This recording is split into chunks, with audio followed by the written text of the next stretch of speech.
안녕하십니까. 저는 가천대 길병원의 외과에 근무하고 있는 이은기라고 합니다. 오늘 여러분과 함께 위암에 대해서 얘기를 나눠볼까 하고 나왔습니다. 이 사진은 저희 병원의 이제 첫 정경 사진이고요. 사실은 위암을 알기 위해서는 암이 무엇인지 먼저 알아야 될 필요가 있습니다. 암이라는 거는 우리가 알고는 있지만 실제로 얘가 왜 무서운지를 모르거든요. 그래서 그 무서운 이유가 사실은 얘네들은 우리가 서로 이렇게 접촉을 하게 되면 이 세포들은 자라는 것을 멈추게 돼 있거든요. 근데 이거는 끊임없이 자라기 때문에 이제 덩어리를 형성하고, 그 다음에 원래 위에 있는 기능이 이 암으로 인해서 그 기능을 상실하게 됩니다. 그래서 본래 기능을 하지 못하게 되고, 그 다음에 원래 위 조직은 위에서 살아야 되는데 다른 조직에 가서 살 수가 없는데, 이 암 조직은 위암에 있는 다른 조직에 가서 간이나 뼈나 폐나 이런 데 가서 살 수 있기 때문에 이렇게 다른 데로 잘 도망 안 가게 됩니다. 또 하나는 그냥 이게 덩어리로만 있으면 괜찮은데 얘네들이 그 암 조직에서 우리 몸에 해를 일으키는 그런 물질들을 계속 분비하게 됩니다. 그래서 이런 것 때문에 사실은 암으로 인해서 사망하게 되는 상태가 됩니다. 근데 이 슬라이드는 아까 제가 설명한 거를 그림으로 이제 표시한 겁니다. 이렇게 세포가 무제한적으로 증식을 하고요. 또 본래 기능, 근육세포든지 위세포든지 뇌세포든지 이런 것들이 암에 의해서 그 기능을 못하게 됩니다. 또 원래 위 조직이 다른 조직으로 가서는 못 사는데 이렇게 다른 부위로 잘 도망가서 거기에 또 해를 끼치게 됩니다.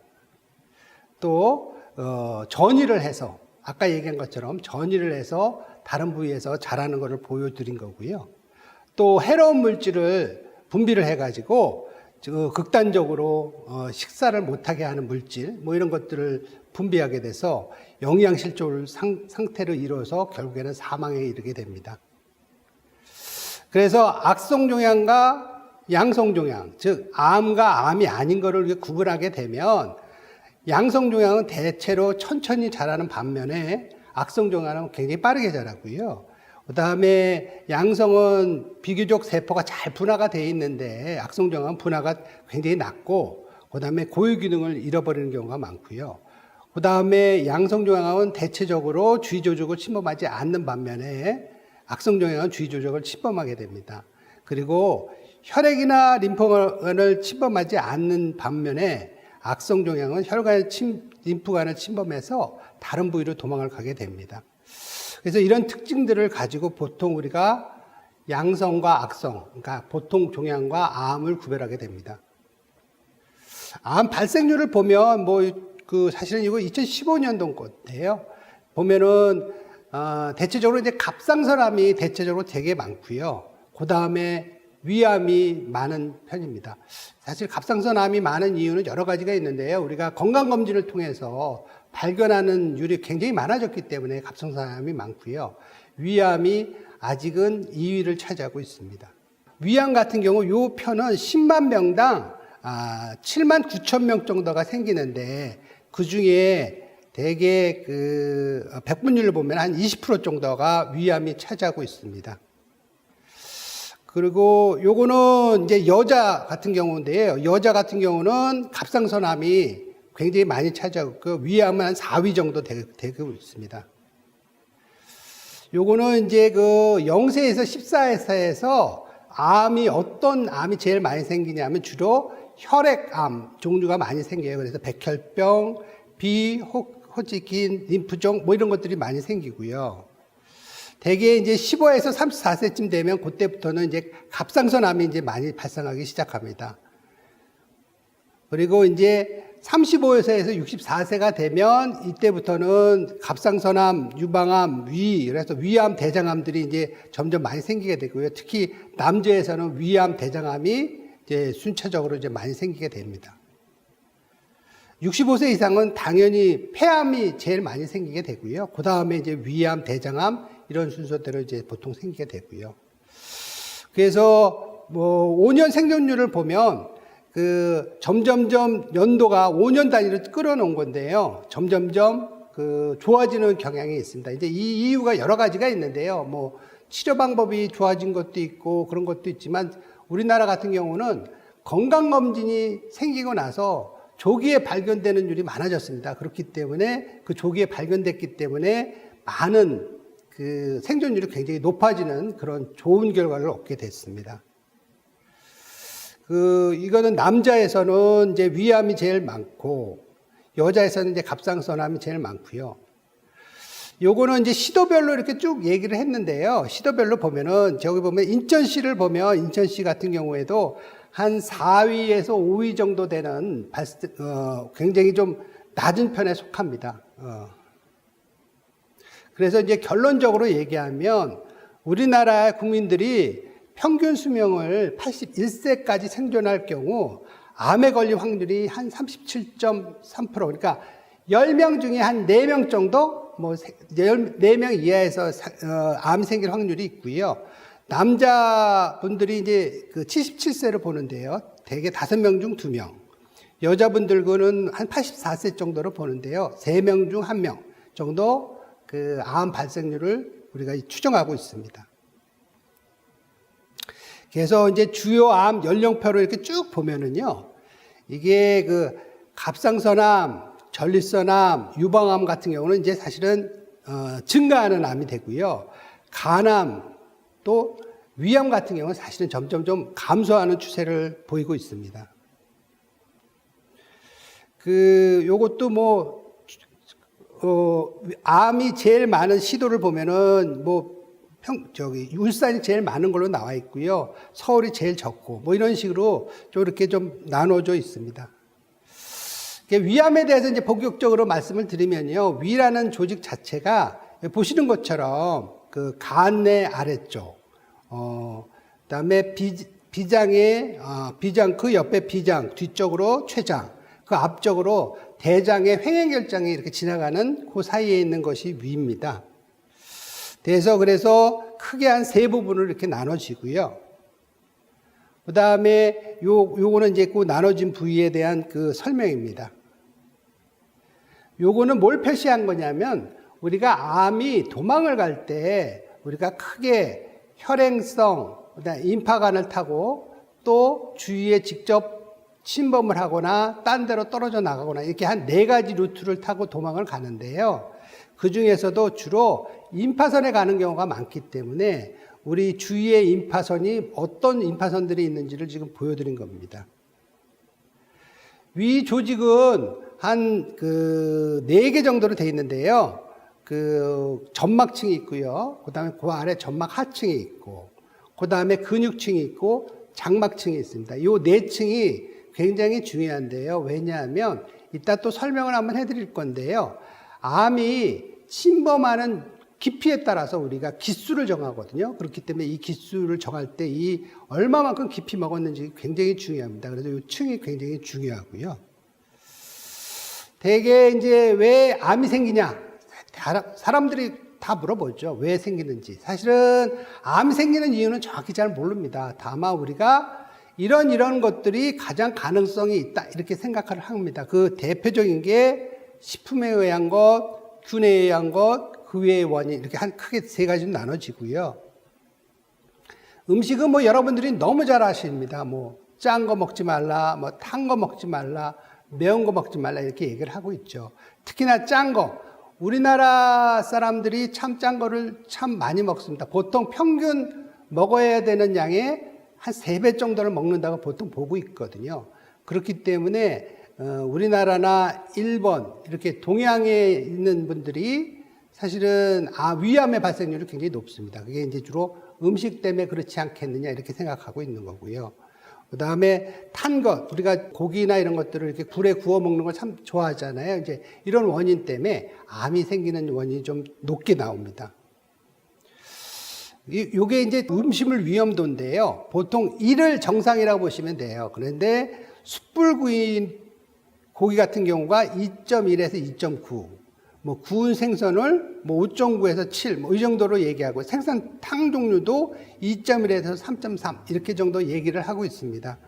사실은 이런 얘기를 하면서 제가 제일 고민하는 것 중에 하나가 이런 얘기를 하면 저거 전혀 먹으면 안 되네 이렇게 생각을 하는데요. 이따가 조금 설명할 건데요. 전혀 먹지 말라는 소리는 아닙니다.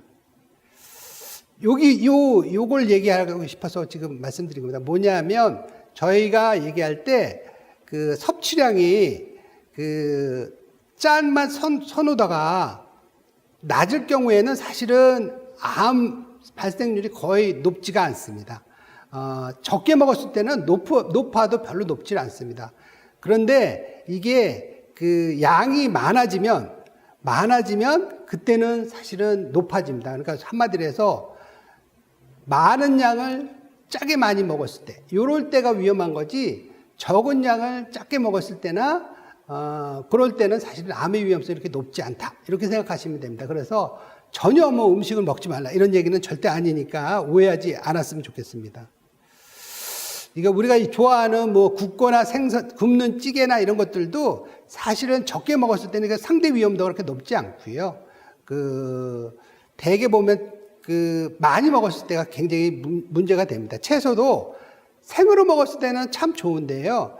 장아찌나 염장, 그러니까 재서 먹으면, 소금에 재서 먹으면 상당히 위험성이 높게 됩니다. 환경요인을 보면 뭐 여러분들 다 아십니다. 뭐 흡연이나 방사선 조사를 받거나 뭐 또 화학물질, 성면, 뭐 가족력 이런 것들이 있습니다. 이 가족력하고 또 유전성하고는 조금 틀립니다. 왜냐하면 가족력은 같은 생활권에 있는 분들이 같은 패턴의 음식 패턴을 가지고 있기 때문에 암이 생길 위험성이 높다는 얘기고, 그 유전적으로 암이 발생할 수 있는 유전자를 가지고 있는 경우입니다. 그래서 그거는 조금 다르다 이렇게 생각하시면 됩니다. 어떤 분들은 집안에 누가 생기면 이게 유전성이 아니냐고 물어보는데 사실 유전성은 아니고요. 대개는 다 가족력이다 이렇게 생각하시면 됩니다. 흡연하는 사람이 그 비흡연자를 1로 봤을 때 흡연자나 또는 과거 흡연한 사람이 한 2배 정도, 그 다음에 한 1년에 한 40팩 정도 피시는 분이 한 2배에서 3배 정도 이렇게 되고요. 위암 가족력이 있는 분이 한 2배에서 3배 정도 뭐 이렇게 되게 있습니다. 이게 참 재밌는 게요. 냉장고 사용 기간이라고 있습니다. 이게 한 20년 이상 썼을 때가 1로 보면은요, 이게 이제 적게 쓰면은 암의 발생도가 높다. 이게 한마디로 얘기하면, 우리가 냉장고를 쓰지 않으면 음식을 저장하거나 오래 보관하기 위해서 짜게 할 수밖에 없기 때문에 소위 말해서 저장 음식, 짠 음식들을 많이 먹어서 그렇다. 이런 소리라고 똑같다고 생각하시면 됩니다. 요거는 이제 헬리코박터균입니다. 여러분들 뭐 텔레비에서든지 뭐 성도도 많이 나오고요. 그랬던 균인데요. 얘가 WHO에서 얘기하는 위암 발생의 그 위험 인자 이렇게 얘기를 하고 있는데요. 사실은 단순히 얘 하나만 가지고는 위암이 생기는 건 아니고요. 얘와 덧붙여서 다른 위험 인자가 같이 있을 때, 또 여기에서 분비되는 물질 중에 그 특수한 물질들이 있다. 이런 것들이 있을 때, 그게 위암의 위험도가 높다. 이렇게 얘기를 하고 있습니다. 그 외의 요인으로 과거 위절제술을 받은 환자, 이거는 뭐냐면 그 전에, 요새는 좀 덜하지만 옛날에는 위궤양, 12장궤양 이런 것들이 많았습니다. 그래서 그것로 인해서 수술하는 경우가 많았거든요. 그래서 수술했을 때 그 양성질환, 그런 양성질환 수술하고 20년이나 30년 지나서 암이 발생할 수 있는 확률이 상당히 높아집니다. 이제 그 얘기를 하는 거고요. 또 만성 위축성 위염이라는 거는 뭐냐면 위에 있는 점막층이 위축이 돼가지고 기능을 잘 못하는 겁니다. 그래서 이게 암이 될 수 있는 위험성을 가지고 있고, 그다음 위점막 이형증이라는 거는 뭐냐면 위점막이 위 조직에 있는 점막으로 되어 있는데 이것들이 다른 조직으로 이렇게 바뀌는 겁니다. 예를 들면 소장 조직이든지 대장 점막 조직으로 이렇게 변하게 되면 이런 것들이 위암이 될 위험성이 좀 높다는 겁니다. 그리고 재생 불량성 빈혈 뭐 이런 것들이 걸렸을 때 위의 환경이 바뀌기 때문에 암이 될 수 있는 확률이 높다. 이렇게 생각하시면 됩니다. 사실 뭐 위암이 생기면 증상이 어떠냐고 물어보는데요. 사실 증상 없습니다. 사실 요새 초기 같은 경우는 거의 대부분이 그냥 건강검진을 하다가 우연히 발견하는 경우가 훨씬 더 많고요. 그리고 좀 진행이 돼 있을 때의 증상 자체가 위궤양이나 심장궤양이나 위염 증상하고 거의 똑같습니다. 그렇기 때문에 구별할 수는 없습니다. 그래서 증상 자체를 가지고 구별한다는 것은 좀 의미가 없고요. 다만 아주 진행이 많이 됐을 때, 그럴 때는 이렇게 만져지거나 이런 것들이 생기게 됩니다. 그러면은 그때 가서는 이제 우리가 알 수 있지만 그거는 너무 많이 진행이 됐을 때를 얘기하는 거고요. 초기나 그럴 때는 거의 증상이 없다. 이렇게 생각하시면 됩니다. 요거는 우리가 암이 생겼을 때 조기 위암하고 진행성 위암이 있는데요. 우리가 내시경을 봤을 때 보이는 모양입니다. 보아서 이런 식으로 이제 크게 네 가지, 조기 네 가지, 세 가지, 그 다음에 진행성 네 가지 이렇게 이제 보통 따지고요. 조기 중에서도 E형은 세 가지 또 나눠지고 이렇게 되고 있습니다. 대개 이제 우리가 진행성 같은 경우에 제일 많은 타입이 3형이 제일 많고요. 제일 위험하다고 보는 것들이 사실은 4형입니다. 이제 4형은 어떤 특징이 있냐면 이게 점막층에는 잘 변화가 없고요. 점막 아래층에 변화가 생기기 시작하기 때문에 초기에 발견을 못하는 경우가 굉장히 많아요. 그래서 어떤 사람들은 그런 얘기 들어보셨을 거예요. 얼마 전에 검사를 했는데 정상이라고 그랬는데 또 몇 달 있다 갔다더니 다 퍼졌다는 얘기, 그런 얘기 들어보셨을 거예요. 그게 무슨 얘기냐면 이렇게 점막층에는 변화가 없고 점막 아래층에 이미 변화가 있어서 쫙 퍼지기 시작하다가 나중에 몇 달 있다가 다 퍼진 다음에 점막층에서 발견되거나 증상이 나타나는 경우, 그런 경우가 있습니다. 그래서 4형 같은 경우가 굉장히 좀 위험한데요. 대개 이런 경우가 불행하게도 이게 젊은 여자분들한테 이런 타입이 좀 많아요. 그래서 하여튼 이런 경우가 생겼을 때는 조금 하여튼 좀 우리가 좀 곤혹스러워하는 그 타입 중에 하나입니다. 예, 요거는 이제 그 모양을 다시 보여드린 거고요. 그 다음에 아까 얘기한 것처럼 우리가 이제 기수라는 걸 정할 때 우리가 얼마나 깊이 먹었는지, 또 얼마나 주위의 임파선에 도망을 갔는지, 또 다른 데에 도망을 갔는지, 요 세 가지를 가지고 이제 기수를 정하는데요. 요거는 이제 우리 깊이를 대해서 이제 설명을 해드린 거고요. 우리가 일기라기보다 깊이가 점막층이나 점막 하층까지 가 있는 거를 1A, 1B, 1, T1, 그러니까 깊이의 1 이렇게 얘기를 하는 거고요. 근육층까지가 2기, 그 다음에 근육층 지나서 점막 하층까지 가 있는 거를 3기, 그 다음에 점막층까지 가 있는 거를 4기, 그 다음에 4기에서도 A가 점막층, 또 다른 주위에 있는 장기까지 먹었으면 4의 B 이렇게 이제 설명을 하게 됩니다. 그래서 요거는 뭐냐면 아까 얘기하면서 임파선에 몇 개가 도망쳐 있느냐, 요거를 이제 얘기를 하는 겁니다. 그래서 임파선을 우리가 수술을 할 때 단순히 위만 띄는 게 아니고요.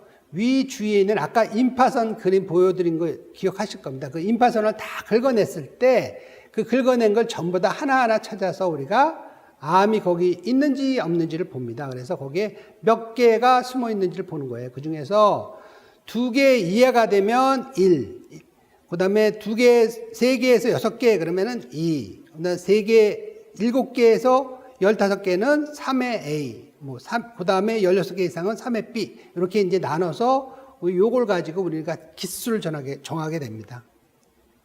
그래서 요게 이제 기수를 정하는 거고요. 요거가 우리가 보통 얘기하는, 아까 얘기한 그 기수 중에 요거,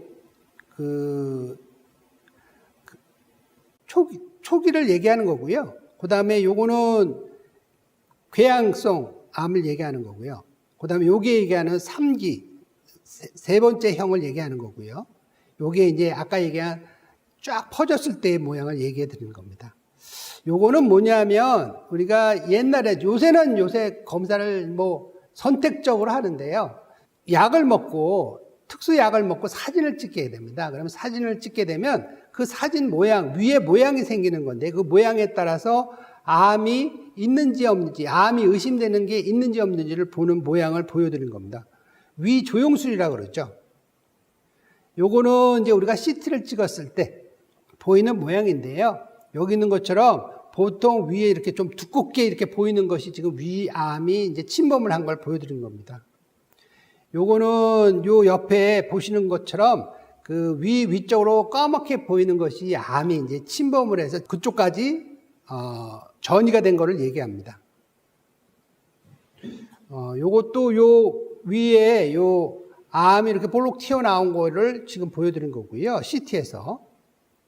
요거는 뭐를 보여드린 거냐면 그 위에 있어서 위 내시경에 초음파를 장착해 놓은 게 있습니다. 그래서 위 내시경 초음파를 하는 건데요.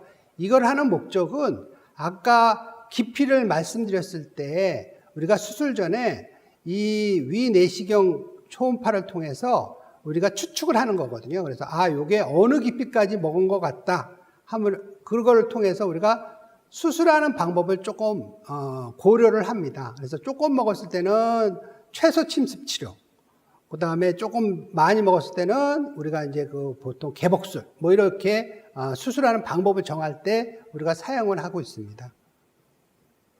요거는 이제 페트라는 장비인데요. 이거는 뭐냐면 암이 좋아하는 물질을 특수 처리를 해서 쏘는 겁니다. 그래서 사진을 찍게 되면 그 암이 그 자기가 좋아하는 물질이 들어왔기 때문에 그거를 잡아가 버리거든요. 그러면 거기가 사진을 찍게 되면 진하게 나옵니다. 그래서 여기 보시면 저 위쪽에 이제 심장이 진하게 보이는 거고요. 요 아래쪽에 보이는 중간에 보이는 것이 사실은 위암 때문에 진하게 보이는 거고요. 아래쪽에 보이는 거는 이제 방광인데요. 이 물질이 배출이 될 때는 방광을 통해서 배출이 되기 때문에 방광이 진하게 보입니다. 그래서 요걸 통해서 여기에 암이 있구나 우리가 이렇게 추측을 하게 됩니다. 요거는 이제 초기 위암을 보여드린 거고요. 실제로 요것도 이제 암이 이제 퍼져 나간 걸 보여드린 겁니다. 예. 보시는 것처럼 이렇게 좀 심하게 나오는 경우도 있고요. 그 다음에 우리가 이제 위암 그러면은 치료 방법 중에 뭐가 좋나 이렇게 이제 물어보는 분들이 굉장히 많습니다. 그런데 이 위암은 제일 좋은 치료법이 뭐냐? 수술해서 완전하게 다 제거를 하는 게 제일 좋은 치료법입니다. 뭐 어떤 분들은 왜 뭐 약물 치료하면 어때요? 뭐 이런 얘기를 하시는데요. 사실은 약물 치료는 우리가 보조적인 요법, 뛸 수 있는 사람한테는 보조적인 요법으로 쓰는 치료법이고요. 그 다음에 우리가 도저히 수술로 어떻게 할 수가 없는 경우에 항암 치료를 통해서 암을 적게 만든 다음에 수술을 하거나 뭐 이런 식으로 가는 경우가 많지, 제일 좋은 치료법은 위암은 수술법이다 이렇게 생각하시면 됩니다. 그래서 위를 3분의 2 이상 자르거나 위를 다 자르거나 아니면 주위 조직까지 많이 띄거나 뭐 이런 수술법들이 있습니다. 요거는 이제 위를 띄고요. 연결하는 방법인데요. 요거는 위를 띄고 십이장이랑 연결을 하는 방법이고요. 요거는 위를 띄고 소장하고 연결하는 방법입니다. 요거는 이제 아무래도 위를 조금 더 많이 띄었을 때 이런 방법을 택하고요. 그 다음에 요거는 이제 위를 다 띄었을 때 연결하는 방법입니다. 사실은 수술하고 연결하는 방법은 사실은 여러 가지 방법이 있습니다. 그렇기 때문에 요게 꼭 뭐 다 맞지는 않고요. 주로 많이들 사용하는 방법이다 이렇게 생각하시면 됩니다. 위 수술 방법은 내시경적 수술, 복강경 수술, 유문을 보존하는 수술, 또 근위부 위쪽만 띄는 수술, 그다음에 로보트로 하는 수술, 뭐 이렇게 여러 방법이 있습니다. 어떤 분들은 이제 그런 얘기를 하세요. 뭐 레이저 수술 얘기를 하는데요. 사실 레이저 수술이라는 건 뭐냐면 내시경으로 이렇게 띄는 거를 사실은 얘기를 합니다. 이렇게 띄는 거를 뭐 레이저 수술 뭐 이런 식으로 표현들을 하시는데요. 그러니까 내시경 수술은 점막만 띄는 경우가 있고요. 점막 아래층까지 이렇게 띄는 방법이 있습니다.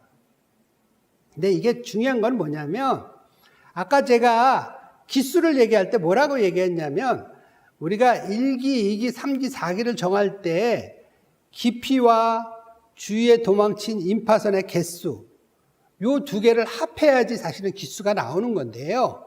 우리가 점막술, 내시경으로 띄는 수술은 이 임파선에 가 있는 거를 사실은 정확히 모르는 상태입니다. 그래서 이거를 임파선에 가 있지 않다는 전제하에 수술을 한다고 생각하시면 돼요. 그렇기 때문에 이게 적응증이 있습니다. 그냥 무턱대고 다 뛰는 것이 아니다 이렇게 생각하시면 돼요. 왜냐하면 이 적응증을 벗어나는 경우에는 잘못하면 임파선에 암이 남아있는 상태에서 점막만 뛰는 수술이 되기 때문에, 그렇게 되면은 완전한 수술을 한 게 아니기 때문에 나중에 더 큰 문제를 유발할 수가 있습니다. 그렇기 때문에 이 적응증이라는 게 뭐냐면 주로 이제 점막층에 죽한되어 있거나, 또 요새는 이제 점막 하층의 한 3분의 1까지도 이제 얘기를 하고 있습니다. 그리고 크기가 2cm보다 작고 분화도가 좋고 궤양이 없는 요런 암에 한해서 사실은 내시경 수술을 한다 이렇게 생각합니다. 왜냐하면 요 정도 되면 임파선에 도망쳐 있을 확률이 사실은 1% 이하로 봅니다. 그렇기 때문에 1% 이하의 그 임파선 전이 때문에 위를 다 뛰는 거는 좀 너무 과한 수술이 아니냐 이런 생각 때문에 점막 수술을 한다 이렇게 생각하시면 됩니다. 장점은 외부 상처가 없죠. 그리고 해박적으로, 그러니까 모양의 변형이 없습니다. 그리고 빠른 시간에 일상에 복귀할 수 있다 이런 장점이 있는데요. 단점은 아까 얘기한 처럼 암의 정확한 기수를 알 수가 없다. 사실은 우리가 그냥 임파선에 안 가 있다는 전제하에 했기 때문에 그냥 이 정도 기수가 맞겠다 생각을 하는 겁니다. 그 다음에 절제 후 조직 검사에서 우리가 생각한 것보다 깊을 때, 그럴 때는 다시 수술을 좀 해야 된다는 그런 단점이 좀 있고요. 그 다음에 내시경을 좀 자주 해야 된다 이런 단점이 있습니다. 이런 식으로 합니다. 그러니까 꼭 암세포가 있으면 암세포 아래층에다가 이렇게 부풀어 올리는 방법을 해서요. 그 다음에 이렇게 쭉 띄어내는 수술을 합니다. 그래서 요거는 이제 실제로 이런 식으로 뛴다는 걸 보여드리는 거고요. 예. 그 다음에 이제 복강경 수술이 있습니다. 복강경 수술은, 사실은 배를 크게 열고 수술하는 거랑 배 안쪽에서 수술은 똑같습니다. 똑같은데, 다만 겉에 상처가 적다 이렇게 생각하시면 돼요. 그래서 완전히 복강경으로만 수술하는 경우가 있고요. 복강경을 수술하면서 조금 상처를 내서 띄는 거나 연결하는 거를 보조로 해서 조금 여는 경우가 좀 있습니다. 이거는 여기는 근육층 이하 주위 임파선에 전이가 의심될 때 이렇게 써 있는데요. 사실은 저희가 이제 이런 수술법을 개발을 하거나 이렇게 고안을 할 때는 이 연구를 통해서, 연구라는 건 뭐냐면 기존의 수술법과 새로운 수술법이 그 기수에 이게 똑같이 적용을 했을 때, 비교했을 때 전혀 틀림이 없을 때, 서로 똑같을 때 우리가 이 수술법을 해도 되겠구나 이렇게 생각을 하는 거거든요. 근데 이제 사실 저희 최근에 이 진행성 위암에 대해서도 아직 근육층 이하가 아니고 그거보다 더 많이 갔어도 복강경 수술을 해도 괜찮다는 연구 결과가 나왔습니다. 그래서 요거는 이제 복강경 수술할 때 우리가 뚫는 트로카라 그래서 기계가 들어가는 길을 이렇게 만들고 수술을 하는 겁니다. 그래서 비교하시는 것처럼 크게 열었을 때하고 복강경 수술했을 때 이게 상처, 겉에 있는 상처의 차이고요. 나중에 보면 이제 상처가 이렇게 상당히 차이가 나죠. 아무래도 이제 환자가 상처가 작으니까, 통증이 적으니까 아무래도 회복하는 게 조금 더 빠르고 환자가 좀, 통증에 대해서 좀 자유로울 수가 있습니다. 우리가 보통 보면은 사람들이, 나 얼마 살아요? 이렇게 물어보는데요. 사실은 우리가 그런 식으로 이제 표현을 하기는 참 어렵고요. 기수에 따라 확률적인 얘기를 해드릴 수밖에 없습니다. 예를 들면 우리가 그러면은 100명 수술하면 그 중에서 90에서 98명 정도는 우리가 5년 이상 아무 문제 없이 잘 삽니다. 이렇게 얘기를 하는 거고요. 2기 정도 되면은 한 80명 정도. 3기 정도 되면 30명에서 한 50명 정도. 4기가 되면 10명 이하에서 5년 이상 삽니다. 이렇게 이제 말씀을 드릴 수 있습니다. 그러면은 사람들이 이제 그런 얘기해요. 무슨 음식을 먹으면 좋다는데요. 이렇게 얘기를 하는데요. 사실 여기에 나와 있는 것들은 이제 어느 정도 이런 것들 쓰면 좋은 것 같다 이렇게 나와 있는 건데요. 보는 것처럼 두부나 채소나 메밀, 시금치 이런 것처럼 그 채소류 뭐 이런 것들이 상당히 그래도 위암에 좀 막을 수 있다 이렇게 생각을 하고는 있는데요. 아까 처음에 얘기한 것처럼 사실 이것만 먹으면은 영양 불균형이 일어납니다. 그래서 그렇게 먹는 건 아니고요. 이런 것들을 좀 많이 같이 드시는 게 좋겠다 이렇게 이해를 하셨으면 좋겠어요. 비타민도 마찬가지고요. 어떤 분들이 가끔 물어보세요.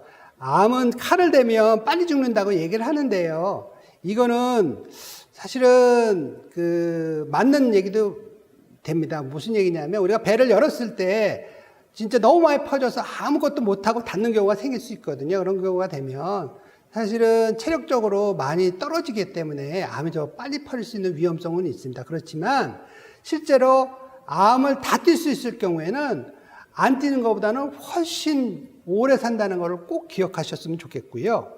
그 다음에 두 번째, 위암을 낫게 하는 식품이 있다. 이런 얘기 들어보셨을 거예요. 근데 사실은 그런 거 없습니다. 아까 말씀드린 것처럼 사실은 어떤 거를 먹었으면 조금 위암이 발생할 확률이 좀 떨어질 수 있다. 이렇게 얘기를 하는 거지만 그렇다고 그걸 낳는다고 암이 낫거나 그런 거는 절대 아니니까 그런 식품은 없다. 이렇게 생각하시면 됩니다. 그 다음에 수술하면 많이 째서 아파요. 이렇게 이제 생각하는 건데 아까 말씀드린 것처럼 초기 같은 경우에 진단 시기에 따라 그때그때 달라질 수 있다. 이런 거거든요. 그래서 초기에 보인 경우는 내시경 점막술이든지 복강경 수술이든지 로보트 수술이든지 이걸 통해서 많이 째지 않고 수술하기 때문에 환자의 통증이 상당히 없습니다. 상당히 많이 적어졌고요.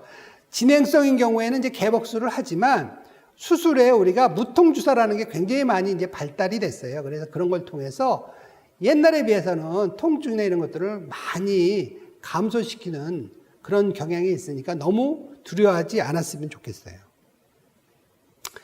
또 대개 보면 요새 이제 아까 말씀드린 것처럼 생존율이 굉장히 높아졌기 때문에 오래 사십니다. 그래서 연세가 많이 드신 분들이 수술하는 경우가 생겨요. 그러면 대개 오셔서 얘기하는 게 그런 거예요.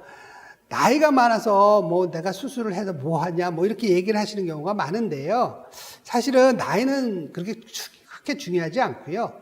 사실 중요한 건 뭐냐면 본인이 가지고 있는 현재의 건강 상태입니다. 뭐 폐 기능이든지 심장 기능이든지 뭐 이런 것들이 잘 유지되고 있고 혈압이든지 뭐 당뇨든지 이런 게 잘 조절하고 있으면 사실 수술의 위험성은 그렇게 높지 않습니다. 그리고 알고 치료하고 있는 병은 그러니까 무섭지 않다는 거거든요. 그러니까 아까 얘기한 것처럼 뭐 고혈압이다 그러면 고혈압 잘 치료하고 있으면은 전혀 그게 위험성에 그렇게 많이 반영을 하지 않습니다. 그리고 의학은 점점 발전하고 있고요. 사실은 이제 이런 얘기하기는 좀 그렇지만 본인은 사실은 수술하고 싶은데 가족들이 아이가 뭐 나이가 많아서 뭘 합니까? 이렇게 얘기하는 경우가 많거든요. 근데 실제로 본인은 수술하고 싶어 하는 경우가 많으니까 그런 나이 때문에 치료를 포기하거나 그러는 거는 안 했으면 좋겠습니다. 아까 얘기한 것처럼 뭐 위암 예방 음식 뭐 이렇게 쭉 써놨는데요. 이런 것들을 먹으면 좀 예방할 수는 있지만 그렇다고 이거를 먹었다고 검사를 소홀히 해서는 절대로 안 됩니다. 어떻게 하면 완치를 기대할 수 있을까요? 제일 중요한 게 정기적으로 내시경하면 좋습니다. 그리고 내시경이 무섭다고 다른 검사하면은 사실은 조금 위험할 수 있어요. 무슨 얘기냐면 우리가 조기 위암이라는 것들은 아까 얘기한 것처럼 점막층, 뭐 점막 하층의 이제 변화입니다. 이런 거는 다른 사진으로서는 잘 발견할 수가 어려워요. 그래서 내시경을 통해서 발견을 하고 거기서 조직 검사를 해야지 확증을 할 수 있기 때문에 내시경이 꼭 필요하고요. 조기 위암이 완치율이 높다 이렇게 생각하시면 됩니다. 가장 중요한 거는 초기에 발견하는 거예요. 초기에. 그래서 우리나라에서는 건강검진을 위암, 유방암, 폐암, 대장암, 간암 요새 또 이제 위험 인자가 있는 사람들에서는 폐암에 대해서 국가적인 정책을 지금 하고 있습니다. 그러니까 요거를 대개 2년에 한 번꼴로 짝수인 해에 태어나신 분은 짝수해, 홀수에 태어나신 분은 홀수에 이게 나오게 돼 있거든요. 그래서 요거를 꼭 챙겨서 검사를 하시는 게 좋습니다. 예, 여기 그러니까 암을 예방하는 10가지 생활 규칙, 국민 암 예방 수칙 이렇게 써 있습니다. 이런 것들을 잘 지키면 우리가 암을 예방할 수 있습니다. 여기 아까 얘기한 그 위암 같은 경우는 2년에 한 번, 뭐 간암 같은 경우는 고위암군 같은 경우는 6개월에 한 번, 뭐 이렇게 쭉 써 있습니다. 요거는 이제 로보트 수술인데요. 로보트 수술도 사실 복강경 수술처럼 우리가 이제 구멍을 뚫고 수술하는 건데요. 아무래도 로보트 수술이 왜 복강경보다 좀 수월하냐 하면 이 관절 자체가 굉장히 좀 자유롭게 움직이기 때문에 배 안에서 우리가 수술할 때 기구를 좀 자유롭게 쓸 수 있어서 수술할 때 환자한테 조금 더 편하게 수술해 드릴 수 있다. 이런 장점이 있습니다. 지금 저희 병원에서는 이제 특히나 이렇게 위암, 대장암, 뭐 담도암 이렇게 배에 있는 암에 대해서 조금 더 환자들한테 서비스를 더 잘해주고 더 정밀하게 더 정확하게 치료를 하기 위해서 소화기 암센터를 만들었습니다. 그래서 좀 더 환자들한테 이익이 되는 방향, 좋게 하는 방향으로 하기 위해서 이렇게 노력을 하고 있습니다.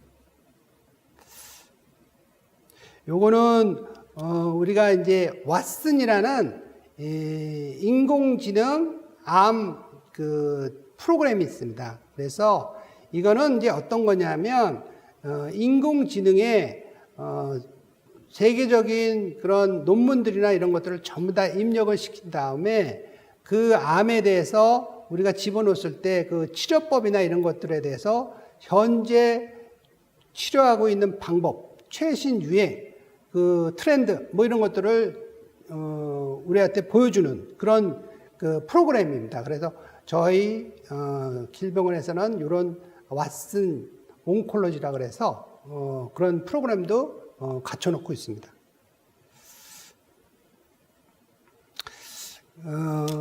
요거는 이제 문제인데요. 제일 중요한 것이 무엇인지, 무엇보다 중요한 것은 언제 발견한 것이 제일 중요한가, 요건데 아까 제가 여러 번 설명을 해드렸습니다. 하여튼 이 코로나 사태 때 몸 건강하게 지내시기를 바라고요. 특히 이 암, 위암에 대해서 궁금한 사항이나 이런 것이 있으면 언제든지 저한테 연락을 해주셨으면 감사하겠습니다. 감사합니다.